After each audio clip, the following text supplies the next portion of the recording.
বাংলাদেশের বদলে যাওয়া বোলিং লাইনআপের অন্যতম নায়কের নাম তাসকিন আহমেদ। দুর্দান্ত গতির সঙ্গে নিখুঁত লেন্থ আর ভয়ানক বাউন্স, সব মিলিয়ে তাসকিন আহমেদ এখন আদর্শ এক পেসার। প্রায় 10 বছরের ক্যারিয়ারে বাঁধা এসেছে ঝাঁকে ঝাঁকে। তাসকিন সেসব দুমড়ে মুচড়ে সামনে এগিয়ে গেছেন। ভক্তদের কাছে পরিচিতি পেয়েছেন তাসকিং নামে। তবে তাসকিন থেকে তাসকিং হয়ে ওঠার যাত্রাটা সহজ ছিল না। তাসকিন আহমেদ হতে পারতেন হারিয়ে যাওয়া মেধাবী ক্রিকেটার, কিন্তু মাশরাফির এই উত্তরসূরি ভিন্ন ধাতুতে গড়া। তাসকিন খুব কাছ থেকে দেখেছেন মাশরাফির সংগ্রামী ক্যারিয়ার।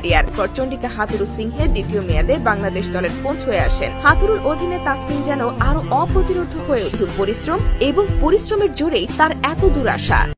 বাংলাদেশের বদলে যাওয়া বোলিং লাইনআপের অন্যতম নায়কের নাম তাসকিন আহমেদ। দুর্দান্ত গতির সঙ্গে নিখুঁত লেন্থ আর ভয়ানক বাউন্স, সব মিলিয়ে তাসকিন আহমেদ এখন আদর্শ এক পেসার। প্রায় 10 বছরের ক্যারিয়ারে বাঁধা এসেছে ঝাঁকে ঝাঁকে। তাসকিন সেসব দুমড়ে মুচড়ে সামনে এগিয়ে গেছেন। ভক্তদের কাছে পরিচিতি পেয়েছেন তাসকিং নামে। তবে তাসকিন থেকে তাসকিং হয়ে ওঠার যাত্রাটা সহজ ছিল না। তাসকিন আহমেদ হতে পারতেন হারিয়ে যাওয়া মেধাবী ক্রিকেটার, কিন্তু মাশরাফির এই উত্তরসূরি ভিন্ন ধাতুতে গড়া। তাসকিন খুব কাছ থেকে দেখেছেন মাশরাফির সংগ্রামী ক্যারিয়ার।